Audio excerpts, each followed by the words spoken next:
Era 28 de abril de 1988, no céu sobre o Havaí.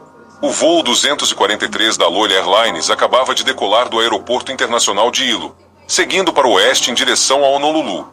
Era um curto voo entre ilhas, algo que moradores e turistas faziam todos os dias. A aeronave, um Boeing 737-200, transportava 89 passageiros e 5 tripulantes, incluindo a comissária de bordo-chefe Clarabelle C.B. Lansing, de 58 anos. Clarabelle trabalhava na Lola Airlines havia 37 anos e era conhecida por sua calma e profissionalismo, acostumada aos voos curtos entre ilhas. O avião usado naquele dia, em operação desde 1969, acumulava mais de 89 mil ciclos, um número muito acima do comum. Esses ciclos repetidos de decolagem e pouso causaram fadiga no metal da fuselagem, um desgaste que acabaria levando ao desastre. No cockpit estavam o capitão Robert Schoroseimer, de 44 anos, e a primeira oficial Madeline Mimi Tompkins, de 36. Ambos tinham milhares de horas de voo e eram altamente experientes. Um controlador de tráfego aéreo da FAA também estava a bordo, voando como observador. O voo 243 decolou a 13 horas e 25 sob céus claros. Ele já havia feito vários voos mais cedo naquele dia, sem problemas relatados. Por volta das 13 horas e 46, enquanto cruzava 7.300 metros e a cerca de 37 quilômetros ao sul de Maui, o desastre aconteceu. Sem aviso, uma grande seção da fuselagem se abriu. O teto sobre a parte frontal da cabine foi arrancado, e o avião subitamente despressurizou. Um vrum ensurdecedor encheu o ar enquanto o vento e os detritos rasgavam a cabine. A porta do cockpit foi arrancada, e os pilotos podiam ver o céu aberto através do que costumava ser o teto. Um buraco de 5,5 metros agora se estendia de trás do cockpit até as asas. Clarabelle Lansing, que estava perto da fila 5 servindo bebidas, foi puxada para fora da aeronave instantaneamente. Seu corpo nunca foi encontrado. Um passageiro disse mais tarde que uma comissária havia acabado de entregar uma bebida à sua esposa momentos antes de ela desaparecer. 2 comissárias ficaram gravemente feridas. Jane Sato Tomita desmaiou após ser atingida por detritos e Michelle Honda foi lançada ao chão pelo vento intenso. Passageiros se seguravam enquanto a fuselagem estava aberta ao céu. O capitão Schoroseimer assumiu os comandos, reduziu a velocidade e iniciou uma descida de emergência para Kaului. Apesar do vento ensurdecedor e das dificuldades de comunicação, os pilotos permaneceram calmos enquanto o avião perdia altitude rapidamente. O avião pousou com apenas um motor e com o trem de pouso incerto. Mesmo sem garantia de travamento, a tripulação realizou o pouso às 13 horas e 58 e desacelerou usando o reversor do motor direito. Os passageiros evacuaram rapidamente após a parada. Das 95 pessoas a bordo, 65 ficaram feridas, incluindo 8 com ferimentos graves. Clarabelle Lansing foi a única fatalidade. Apesar de uma busca da guarda costeira de 3 dias, ela nunca foi recuperada. A aeronave foi gravemente danificada e posteriormente desmontada. Investigadores do NTSB descobriram que fadiga do metal e corrosão causaram a falha. Rachaduras se formaram nas juntas de sobreposição da fuselagem, áreas onde a pele da aeronave era ligada. Um passageiro até notou uma rachadura antes de embarcar, mas não a relatou. As inspeções da Lola Airlines não identificaram sinais de desgaste, levando o NTSB a responsabilizar a companhia, a FAA e a Boeing por falhas de manutenção, supervisão e design que permitiam corrosão. O acidente resultou em novas normas de segurança para aeronaves envelhecidas. Clarabelle Lansing foi lembrada por sua calma e profissionalismo, e um memorial a ela foi construído em 1995 no aeroporto de Honolulu. O voo 243 permanece como um raro caso de desastre aéreo em que 94 pessoas sobreviveram. Era 9 de junho de 1987, em Toronto, Canadá. No centro de detenção Metro Toronto East, Franco Brum, de 22 anos, estava perto de terminar uma curta sentença de 15 dias por delitos menores. Sua família disse que eram pequenos erros cometidos enquanto ele lutava contra a tristeza e o uso de álcool. Antes de sua prisão, Franco trabalhava como tratador de cavalos no Vodbini Racetrac. Mas durante seu tempo atrás das grades, algo mudou, e o que aconteceu em seguida chocaria todos que ouvissem sobre isso. Naquela manhã, guardas encontraram Franco inconsciente em sua cela. Ele havia engasgado, mas não com comida. Alojada profundamente em sua garganta estava uma pequena Bíblia Gideões de capa vermelha, a versão do Novo Testamento. Ela tinha cerca de 6,3 centímetros de largura, 10 centímetros de comprimento e 1,2 centímetros de espessura. A Bíblia havia sido forçada garganta abaixo com tanta força que paramédicos não conseguiram removê-la. Até médicos no Scarborough General Hospital lutaram para retirá-la. Franco foi declarado morto logo depois. O primeiro médico a examiná-lo, Dr. Peter Charlebois, tinha mais de 25 anos de experiência como especialista respiratório. Ele inicialmente acreditou que Franco havia sido ferido por outra pessoa. Ele disse a investigadores: a pessoa comum não tem a força ou a vontade para empurrar algo tão grande e sólido pela própria garganta. Mas essa opinião mudou depois que a polícia descobriu que não havia sinais de luta, ferimentos ou de qualquer outra pessoa entrando em sua cela trancada. Guardas verificavam a cada 20 minutos. Os fatos apontavam para apenas uma conclusão: Franco havia feito isso sozinho. Mas a verdadeira questão era por quê. Os problemas de Franco começaram semanas antes. Preso por pequenas acusações e cumprindo uma sentença de 15 dias, ele inicialmente estava estável. Porém, em 5 de junho, durante uma ligação, chorou ao dizer que acreditava ter o diabo dentro de si. Transferido para a custódia protetora, no dia seguinte foi encontrado em comportamento perturbador com uma Bíblia e, por isso, colocado em uma cela sem janela, tendo todos os pertences removidos, exceto a própria Bíblia. No mesmo dia, um psiquiatra diagnosticou Franco como psicótico e prescreveu medicação, que ele recusou. Um guarda o viu forçando os punhos na boca, com marcas vermelhas, possivelmente da capa da Bíblia. Ele rejeitou novamente o remédio e acabou sendo contido devido ao comportamento violento. A essa altura, Franco estava em uma crise mental total. Ele acreditava estar possuído e que a única maneira de se libertar era através da fé. Literalmente, a pequena Bíblia, destinada a trazer paz, tornou-se parte de seu ato final desesperado. Ela havia sido empurrada tão para dentro que se estendia de sua cavidade nasal até sua laringe, bloqueando completamente suas vias aéreas. Em minutos, ele parou de respirar. O inquérito revelou que Franco recusou uma visita porque não soube que sua família estava lá. Também mostrou falhas graves no cuidado de sua saúde mental. Sua sessão psiquiátrica foi feita na presença de vários guardas, o que especialistas consideraram totalmente inadequado. O legista concluiu que Franco não pretendia se matar, mas estava em um estado delirante, realizando um ato simbólico para expulsar o mal. A morte de Franco Brum foi considerada acidental. O júri recomendou melhorias como exames médicos regulares para presos com sofrimento, melhor supervisão de pertences, comunicação clara sobre visitas e acesso adequado a sessões psiquiátricas. O caso permanece marcante por mostrar como um jovem não violento, em profunda crise mental, não recebeu o apoio necessário e acabou morrendo enquanto tentava se libertar de sua própria angústia. Era 12 de outubro de 1984, em Los Angeles, Califórnia. Dentro do estúdio 18 da 20th Century Fox Studios, o elenco e a equipe do programa da CBS Cover Up estavam filmando seu 7º episódio, Golden Opportunity.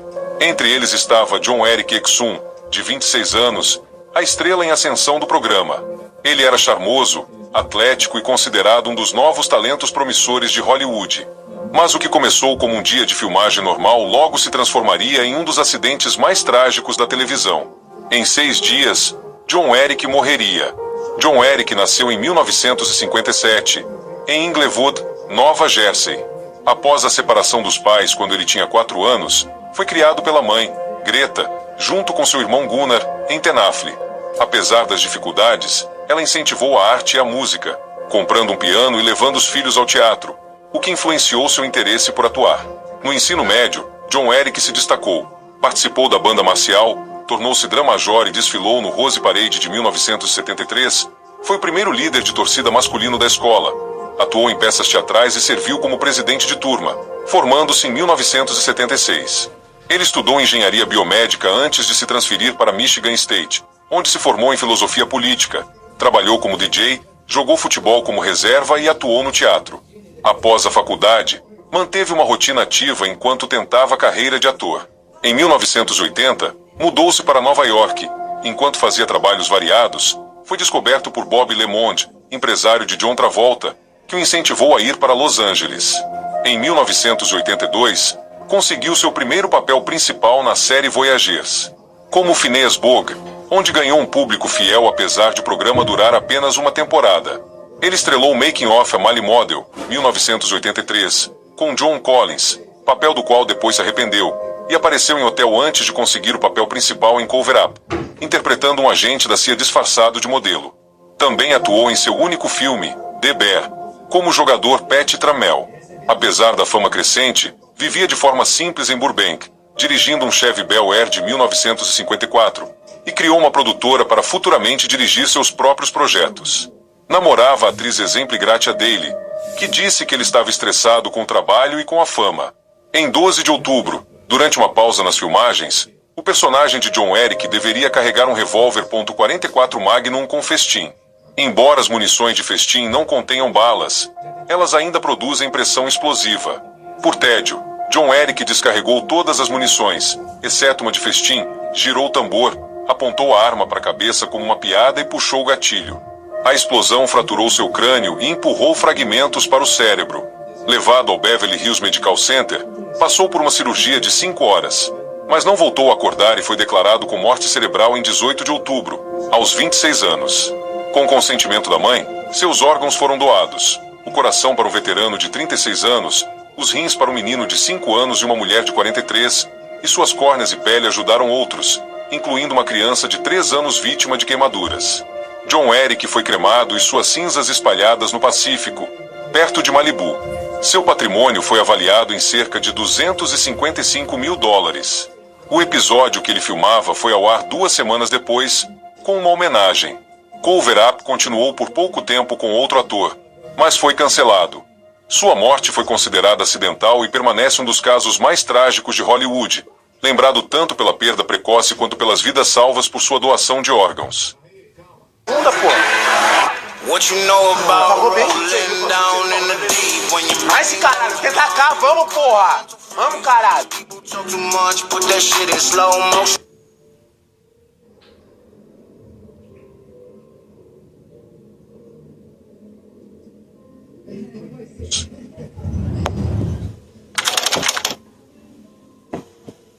Era fevereiro de 1982, nos arredores de Phoenix, Arizona. Um homem de 27 anos chamado David Grundman e seu colega de quarto, James Joseph Sushoshi, decidiram passar o dia praticando tiro ao alvo no deserto de Sonora. David levou uma espingarda, não para caçar animais, mas para atirar em cactos.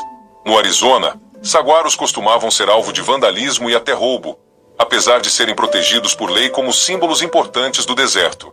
Mesmo assim, naquele dia, David ignorou completamente esse valor e proteção. David e um amigo foram até uma área isolada perto do Lago Pleasant. Lá, David atirou primeiro em um pequeno saguaro, que caiu facilmente. Rindo e dizendo que aquele tinha sido fácil, ele decidiu procurar um alvo ainda maior. Perto dali estava um saguaro enorme, 8 metros de altura, provavelmente com mais de 100 anos de idade. Os saguaros crescem lentamente, muitas vezes levando até 75 anos apenas para desenvolver seu primeiro braço. Este tinha vários. Parecia quase humano, com braços estendidos como se estivesse alcançando o céu. David mirou nele e disparou. E então, tudo deu errado.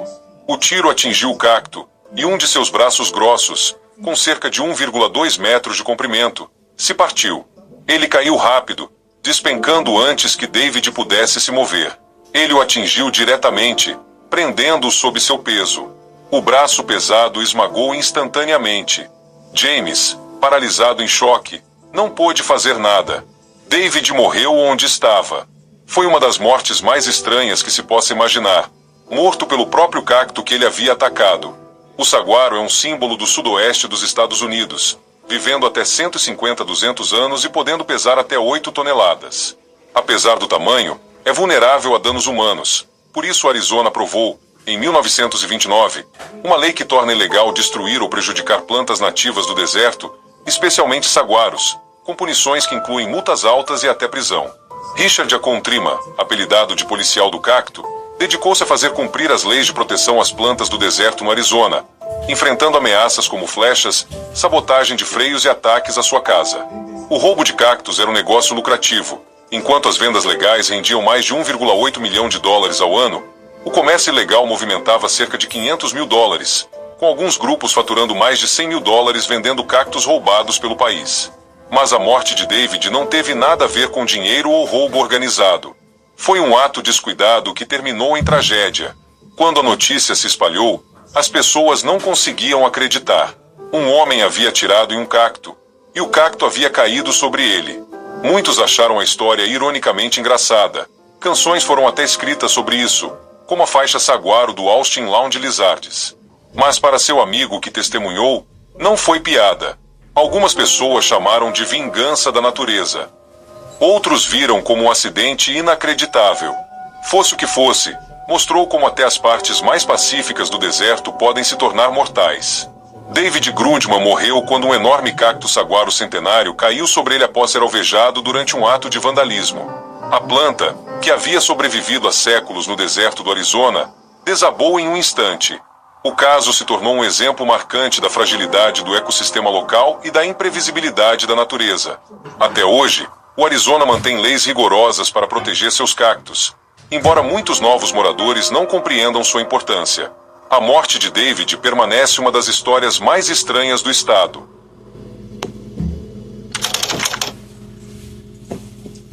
Era 3 de julho de 1984, no centro de Chicago, a noite anterior ao Dia da Independência. A cidade estava vibrante com pessoas aproveitando o festival Taste of Chicago e o show de fogos de artifício na orla do lago. Mas enquanto milhares celebravam abaixo, algo trágico se desenrolava no alto da cidade. Reggie, advogado de 29 anos da Schuyler Roches Wirner, estava na festa de 4 de julho no 31º andar do Prudential Building com cerca de 50 colegas. Ele era admirado por sua inteligência e gentileza. Embora houvesse álcool na festa, ele permaneceu sóbrio e decidiu ficar mais um pouco após o evento com alguns amigos. Reggie e um colega subiram ao 39º andar para apreciar a vista.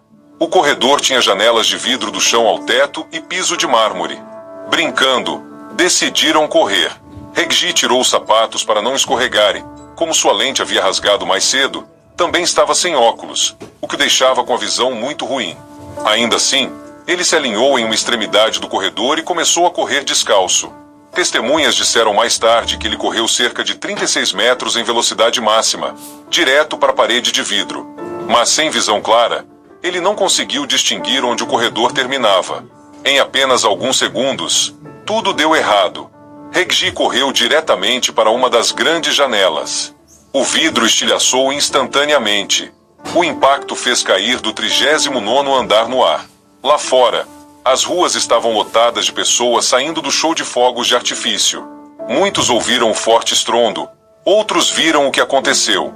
Uma testemunha, David Velman, disse: "Pareceu uma explosão." Seu carro, estacionado por perto, foi encontrado mais tarde coberto de sangue. Outro homem, Robert Uri, disse que viu Reggie cair, estimando que demorou quase 10 segundos antes de ele atingir uma saliência abaixo. Ele primeiro atingiu um patamar do 2º andar antes de cair o resto do caminho até o chão.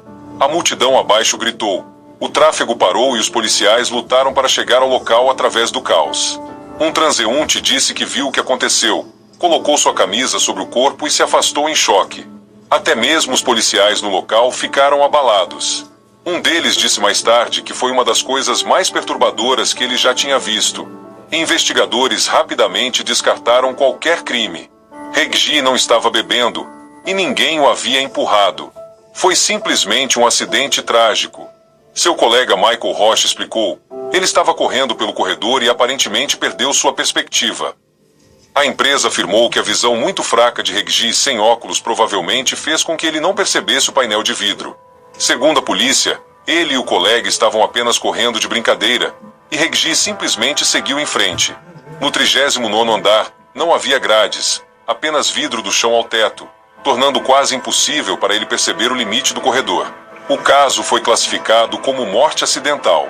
Reggie Tucker, nascido em 7 de março de 1955 em Detroit, estava perto de completar 30 anos e foi sepultado no Cedar Oak Memorial Park, no Alabama. Aos 28 anos, após vencer a Premier League, a Liga das Nações, e casar-se há apenas 11 dias, o jogador sofreu um acidente fatal durante uma viagem noturna no norte da Espanha em 3 de julho de 2025, chocando o mundo do futebol. Diogo José Teixeira da Silva, conhecido por milhões como Diogo Jota, viajava com seu irmão mais novo, André Silva, de Portugal para a cidade portuária de Santander. Após uma pequena cirurgia pulmonar, os médicos o aconselharam a não voar. Então ele optou por fazer a jornada de carro para pegar uma balsa para o Reino Unido antes do treino de pré-temporada do Liverpool. Os irmãos partiram no Lamborghini Huracan DJ, um dos modelos mais admirados no mundo dos carros esportivos de luxo.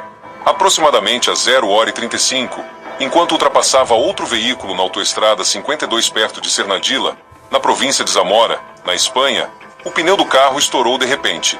Viajando em alta velocidade, o veículo desviou violentamente para fora da estrada, atingiu as barreiras de proteção, capotou várias vezes e explodiu em chamas. Socorristas chegaram minutos depois e encontraram um supercarro envolvido em fogo, com as chamas se espalhando para a vegetação circundante. Apesar de seus esforços, Jota e seu irmão de 26 anos foram declarados mortos no local. Relatórios da Guarda Civil Espanhola confirmaram que todas as evidências apontavam para excesso de velocidade e falha catastrófica do pneu como as principais causas do acidente. As autoridades ainda estão finalizando a investigação e o relatório completo deve ser submetido a um tribunal local em Puebla de Sanabria.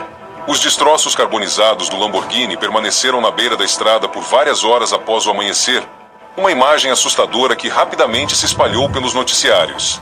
Jota, nascido no Porto em 1996, construiu sua carreira com perseverança, passando por Paços de Ferreira, Atlético de Madrid, Porto, Wolverhampton e Liverpool, onde se tornou um dos atacantes mais completos da Europa.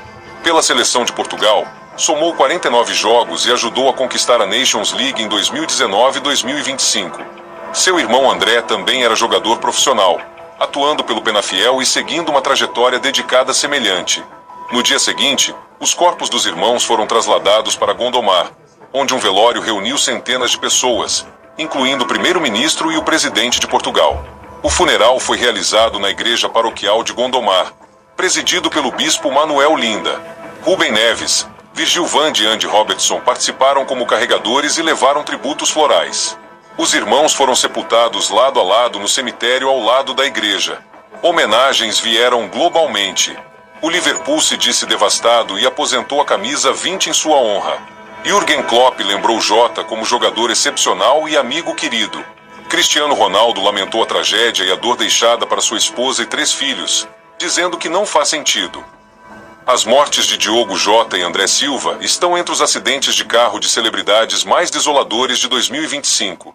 Uma perda súbita e sem sentido que deixou o futebol português e internacional de luto por 2 irmãos cujos futuros estavam repletos de promessas e que foram levados muito cedo. Sofia Outins era amplamente conhecida não apenas por seus empreendimentos comerciais e filantropia, mas também por sua estreita conexão profissional e pessoal com Caitlyn Jenner. Com apenas 29 anos, ela já havia se tornado uma figura reconhecida nos mundos do entretenimento e dos negócios, liderando a Caitlyn Jenner Foundation e lançando sua própria marca de cuidados com a pele. Seu caminho, de uma estudante determinada na Pepperdine University a uma empresária conhecida, foi marcado por determinação e ambição. No entanto, em uma clara manhã de julho de 2025, essa vida promissora chegou a um fim súbito e devastador em uma estrada sinuosa de Canyon perto de Malibu, Califórnia. Um acidente que se tornaria uma das mortes de celebridades mais chocantes do ano. Nascida em Bellevue, Washington, em 1º de abril de 1996, Sofia cresceu em um lar católico romano e mais tarde frequentou a Pepperdine University com uma bolsa acadêmica, onde se formou em economia e finanças. Ela fez história lá como a primeira pessoa abertamente transgênero a servir no governo estudantil e a se formar na universidade. Suas primeiras experiências moldaram sua visão de mundo e, através da Caitlyn Jenner Foundation, ela ajudou a financiar organizações que apoiam os direitos e a educação de pessoas transgênero. Além de seu trabalho com Jenner, Sofia construiu uma reputação como empresária e influenciadora. Em 2020, ela lançou a Lumizol, uma marca de protetor solar inspirada na luta de Jenner contra o câncer de pele. Mais tarde, ela apareceu na campanha Sims de Kim Kardashian e se tornou uma figura midiática reconhecível por mérito próprio. Em 2 de julho de 2025, Sofia estava pilotando um quadriciclo Polaris azul, ano 2013, na Decker Canyon Road, uma rota íngreme e sinuosa não muito longe da casa de Jenner em Malibu. Por volta do meio da manhã, seu veículo atingiu o para-choque traseiro de um Mazda 6 cinza, ano 2016, que transportava 2 passageiros.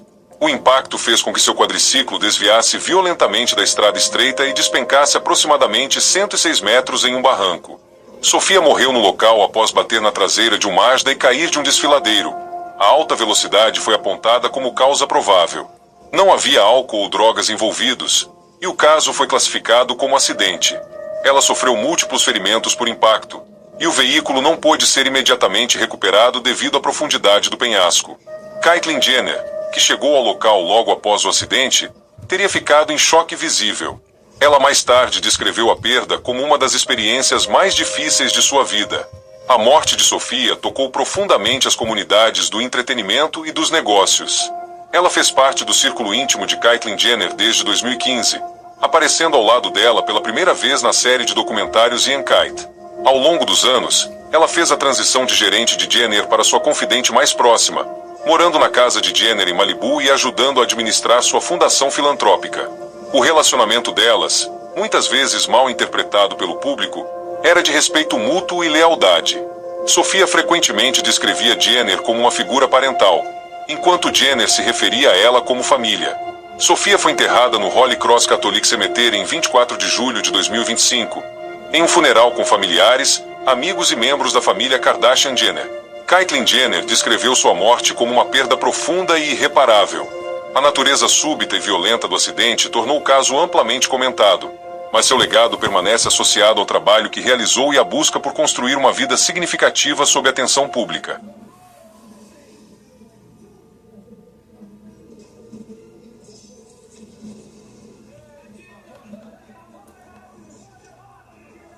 Sam Gardner era conhecido por milhões como um dos competidores mais espirituosos a participar de Race Across the World, corrida ao redor do mundo. Aventureiro, caloroso e destemido diante de desafios, ele trouxe charme e autenticidade à série da BBC quando competiu ao lado de sua mãe, Jo, em 2020. Fora das telas, Sam levava uma vida simples e gratificante como jardineiro paisagista na Escócia, um trabalho que combinava com seu amor pelo ar livre.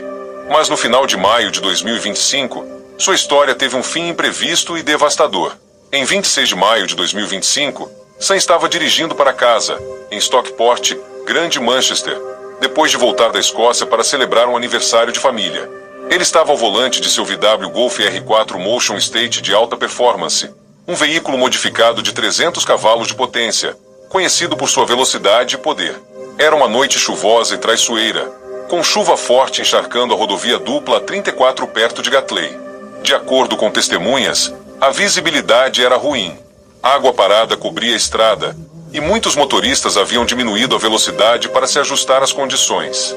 Mas o carro de Sam foi visto zigue-zagueando entre as faixas, ultrapassando outros veículos a uma velocidade estimada que os investigadores descreveram mais tarde como significativa.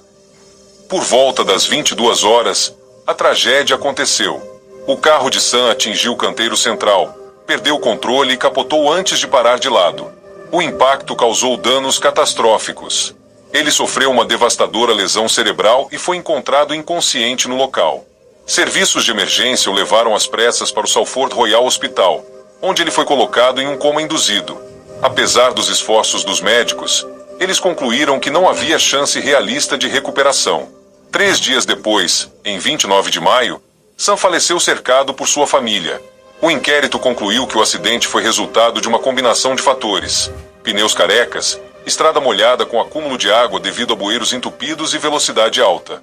Quando o carro perdeu tração, tornou-se impossível de controlar. O legista afirmou que as condições climáticas eram terríveis e que Sam morreu em uma colisão causada por dirigir rápido demais para o estado da estrada. A família recebeu as conclusões com tristeza. Joe descreveu Sam como enérgico, generoso e amante de velocidade, confirmando que ele havia modificado o escapamento do carro. Apesar disso, ele enfrentava desafios por causa do TAF, diagnóstico que marcou seu desenvolvimento. Por isso, conscientizar sobre a condição tornou-se uma causa central para a família. Nas semanas após sua morte, homenagens vieram de fãs, colegas competidores e da equipe de produção da BBC.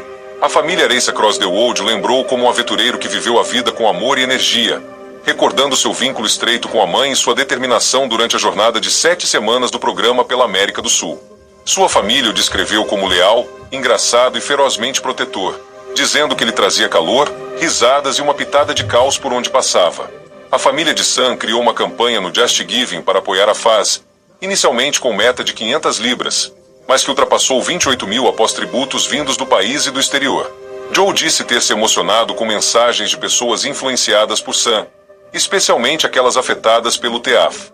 A BBC encerrou a última temporada de Race Across the World com uma homenagem mostrando sua foto e a mensagem em memória amorosa de Sam Gardner de 2000 a 2025. Sua morte destacou como um único momento na estrada pode interromper uma vida cheia de potencial.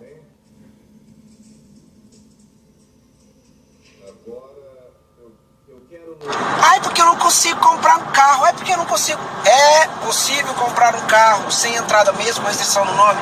Mesmo com restrição no nome, mesmo com score baixo, mesmo... Cara, esquece. Existem 3 passos pra você seguir. Você vai seguir esses 3 passos. Tô deixando aqui, ó, saiba mais, clica lá. Você não paga nada, é só explicação pra você saber como que você faz pra você comprar o seu carro sem entrada, mesmo com restrição no nome, tá? Ali tem explicado direitinho. Ai, porque eu não consigo? Porque você não tem conhecimento, meu querido. Vai lá, clica no Saiba Mais e compra seu carro sem entrada, restrição no nome, sem crédito. Vai lá, clica aqui pra você entender. Cada ponto que corta o Rio Raio de Golconda a Metrópole, Macaio, precisa ser fechado.